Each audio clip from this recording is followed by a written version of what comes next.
वक्रतुण्डमहाकायस्तुण्डरस्तैकदन्तश्च कपिलो गजकर्णकः लम्बोदरश्च विकटो विघ्ननाशो विनायकः धूम्रकेतु गणाध्यक्षो भालचन्द्र गजाननः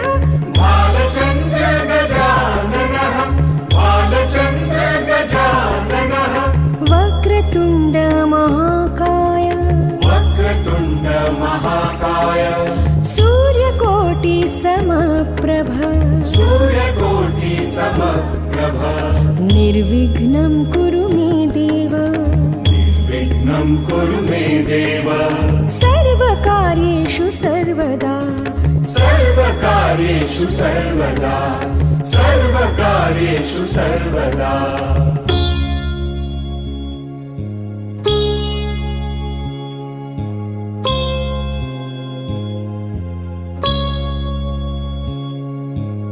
गाये गणपति जगवन्दन गाये गणपति जगवन्दन शङ्कर सुवन भवानी नन्दन शङ्कर सुवन भवानी नन्दन गाये गणपति जगवन्दन गणपति जगवन्दन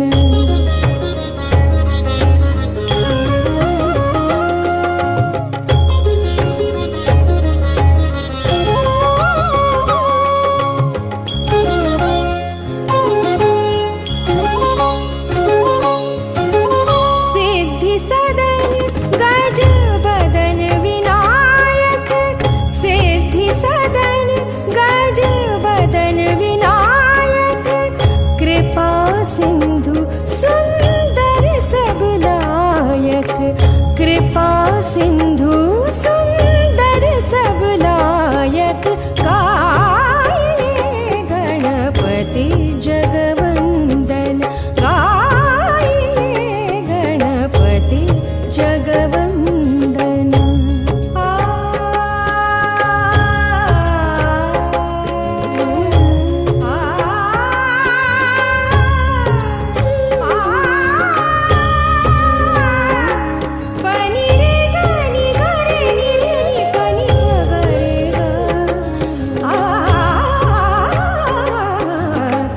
मोदक प्रिय मुद मंगल